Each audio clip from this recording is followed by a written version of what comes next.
ये दुनिया हम जितना सोचते हैं उससे कहीं ज्यादा अजीब है। वो पुराने जमाने के लोग जिनके बारे में कहानियों में सुना था, वो बस कहानियां नहीं हैं, वो सच में हैं और वो हमारे बीच में ही रहते हैं, पर हमें दिखते नहीं। 1 बजे के करीब हवा की गति थोड़ी बढ़ी। मालिक ने जमीन पर कान लगाया और मुझे भी ऐसा करने को कहा। जमीन पर कान लगाते ही जमीन से कुछ स्पंदन महसूस हुए, जैसे कोई विशाल प्राणी धीरे धीरे इस दिशा में आ रहा हो।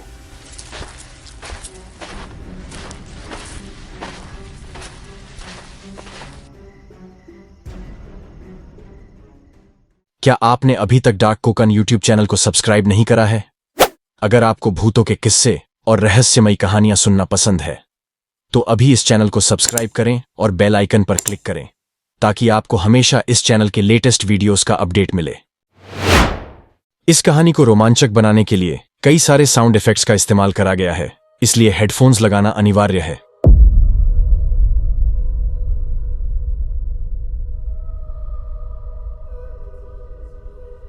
अमावस्या की रात थी और मैं मेरे गांव चिपलुन जाने वाली एसटी पकड़ने के लिए रात 10:30 बजे ही एसटी स्टैंड पर पहुंच गया था।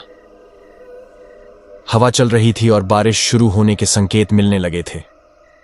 अब अगर एसटी आने से पहले बारिश शुरू हो गई तो भीगते हुए ही एसटी में चढ़ना पड़ेगा, ऐसा लग रहा था। अपनी अपनी नियोजित एसटी बस पकड़ने के लिए पहले से ही यात्रियों की लाइन लगी थी। इतने में आने जाने वाले वाहनों की हेडलाइट्स की रोशनी में बारिश की बूंदें साफ दिखने लगीं और अब धीरे धीरे वो बूंदें तेजी से बढ़ने लगीं। इतने में हमारी लाल परी यानी कि सरकारी एसटी बस एसटी स्टैंड पर टॉप गियर में हाजिर हो गई।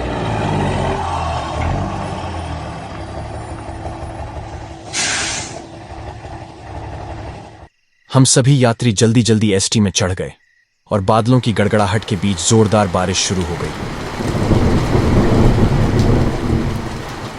बिल्कुल समय पर आकर एसटी ने सबको बारिश में भीगने से बचा लिया। कंडक्टर ने घंटी बजाई और बस तेजी से निकल पड़ी।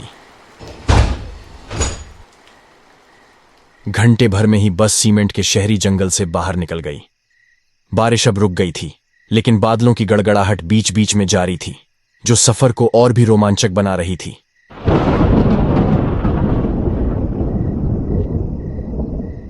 झाड़ियों और पेड़ों से होते हुए गांव की ओर जाने वाले रास्ते पर एसटी बस धीरे धीरे चलने लगी और अब गांव की यात्रा आखिर शुरू हो गई। एसटी में कई यात्री अब इस बरसाती माहौल में अपनी अपनी शालें लपेटकर सो चुके थे, क्योंकि कंडक्टर ने बताया कि अब एसटी कोई भी स्टॉप लिए बिना सीधे सुबह गांव में ही रुकेगी। लेकिन मेरे बगल में बैठे एक व्यक्ति जाग रहे थे, शायद उन्हें नींद नहीं आ रही थी। मैं हर बार गांव जाता रहता हूं, लेकिन पहले कभी इस एसटी में उन्हें देखा नहीं था। इतने में वो व्यक्ति अपने रैक से कुछ निकालने के लिए उठे और उनकी बैग से कुछ नीचे गिर गया। फिर मैंने वो चीज उठाई और मैंने उन्हें कहा, अरे काका, आप यही ढूंढ रहे थे क्या? तो उन्होंने कहा, अरे हां, यही तो ढूंढ रहा था। उनके हाव भाव से लग रहा था कि वो चीज उनके लिए बहुत महत्वपूर्ण थी।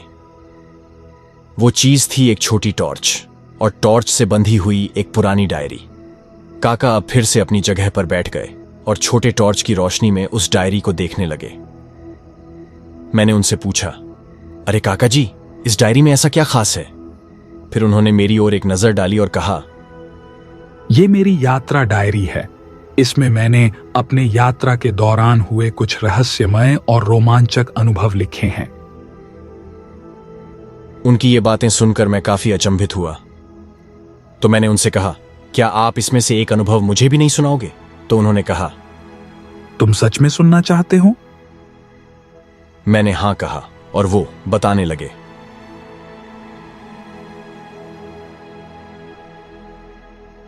ये बहुत साल पहले की बात है। मैं तब स्कूल में था और तब हमारा गांव कोकण का एक बहुत ही छोटा सा गांव हुआ करता था।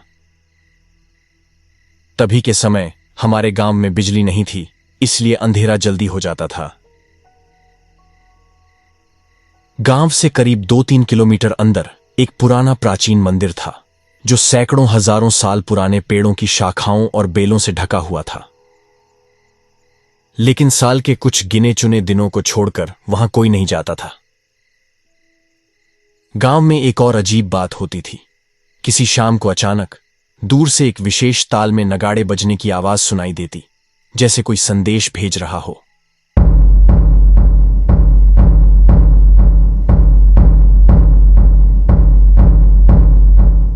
और वो आवाज सुनते ही उस रात गांव के कुछ लोग बैलगाड़ी में खाना और पानी के मटके भरकर उस मंदिर के पास ले जाते और वहां रखकर वापस आ जाते।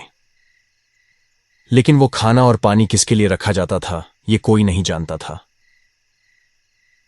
फिर कुछ साल बाद देश को आजादी मिली, गांवों का आधुनिकीकरण हुआ और नगाड़ों की आवाजें आनी बंद हो गईं। बैलगाड़ी से जंगल में प्राचीन मंदिर के पास खाना रखना भी बंद हो गया और बाद में हमें पता चला कि वो खाना भूमिगत स्वतंत्रता संग्राम के क्रांतिकारियों के लिए रखा जाता था। कुछ साल बाद मैं शहर में नौकरी पर लग गया।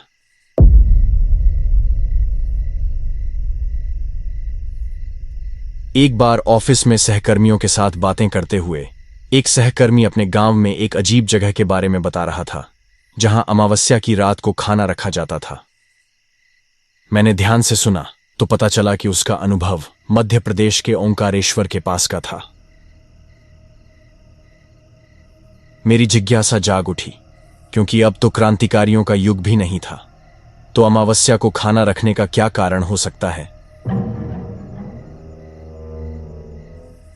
इस उत्सुकता में कुछ दिनों बाद मैं भी उस सहकर्मी के साथ मध्य प्रदेश के ओंकारेश्वर रवाना हो गया।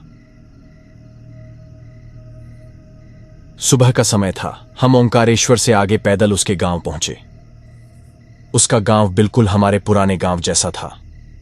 बिजली का होते हुए भी न होना, पुराने मिट्टी के घर और साफ सुथरे आंगन, पास ही घना जंगल और नर्मदा नदी। अमावस्या को अब भी एक दिन बाकी था। जैसे परीक्षा केंद्र देखने के लिए विद्यार्थी पहले ही जाते हैं, वैसे हम दोनों उस रहस्यमयी जगह को देखने अमावस्या के एक दिन पहले गए। थोड़ी पूछताछ के बाद हमें एक खानावली के बारे में पता चला। वहां नर्मदा परिक्रमा करने वालों के लिए खाना बनाया जाता है। यह सुनकर मैंने कहा, हमारे गांव में भी पहले ऐसी प्रथा थी और यहां भी ऐसी प्रथा है। यह जानकर अच्छा लगा। हमारी उस जगह के मालिक से बात हुई। उसने कहा, यह काम हम पीढ़ियों से कर रहे हैं। और कुछ बताने से पहले उसने कहा, आप लोग कल रात यहां रुकिए और खुद देख लीजिए। यह सुनकर मेरी उत्सुकता और बढ़ गई कि कुछ जबरदस्त रहस्य खुलने वाला है। अगले दिन शाम को हम उस जंगल के पास की खानावली में पहुंचे। अमावस्या होने के कारण अंधेरा ज्यादा था। केवल तेल के दिए खानावली में जल रहे थे, जिससे माहौल और भी डरावना लग रहा था।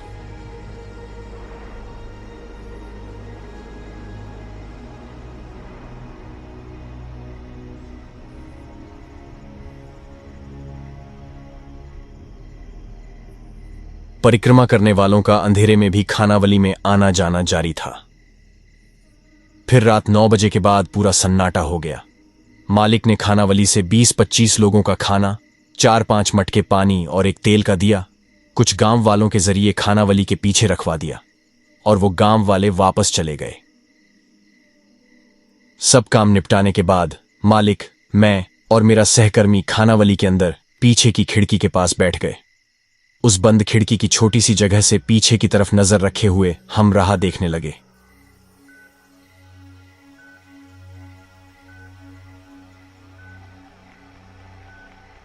लेकिन अभी भी मालिक द्वारा रखा गया खाना और पानी वैसे का वैसा ही था।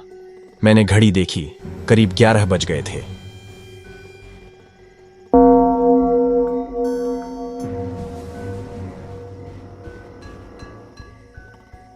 जंगल से जानवरों की डरावनी आवाजें आ रही थीं।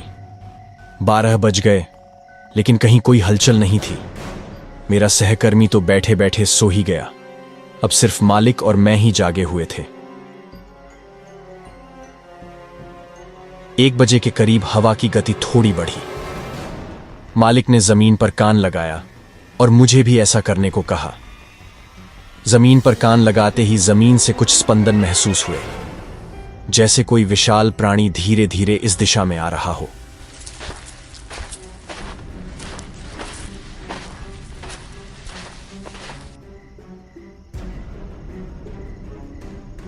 और वह क्षण आ ही गया जिसका हमें बेसब्री से इंतजार था।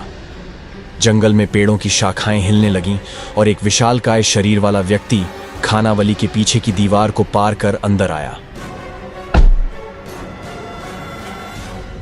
उस दीवार की ऊंचाई करीब 4 से 5 फुट थी, जिसे उसने आसानी से पार कर लिया।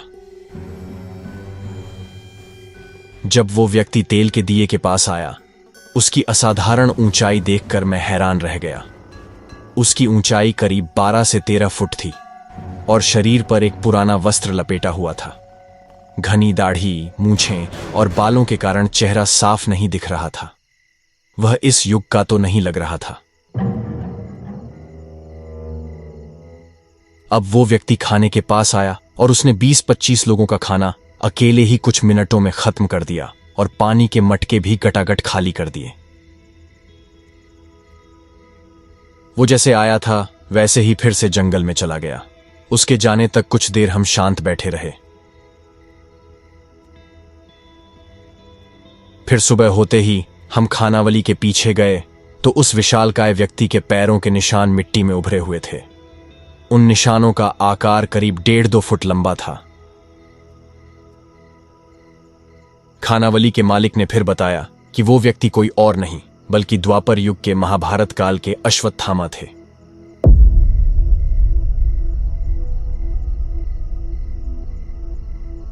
उनकी वो बात सुनकर मैं अचंभित हुआ।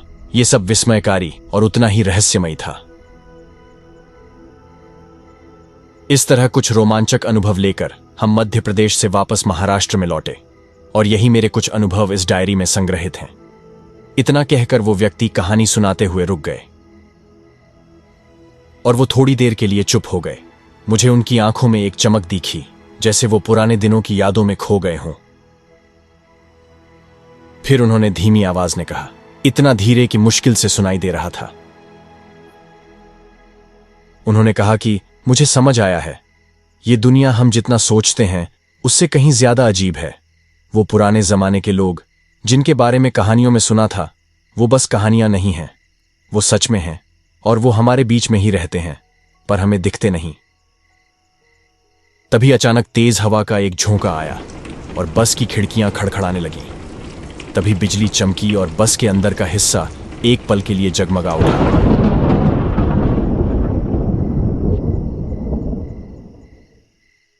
ये कहानी पसंद आई हो तो इसे लाइक करना ना भूलें और इस वीडियो को अपने दोस्तों के साथ भी शेयर करें ताकि हम आपके लिए ऐसी और कहानियां ला सकें।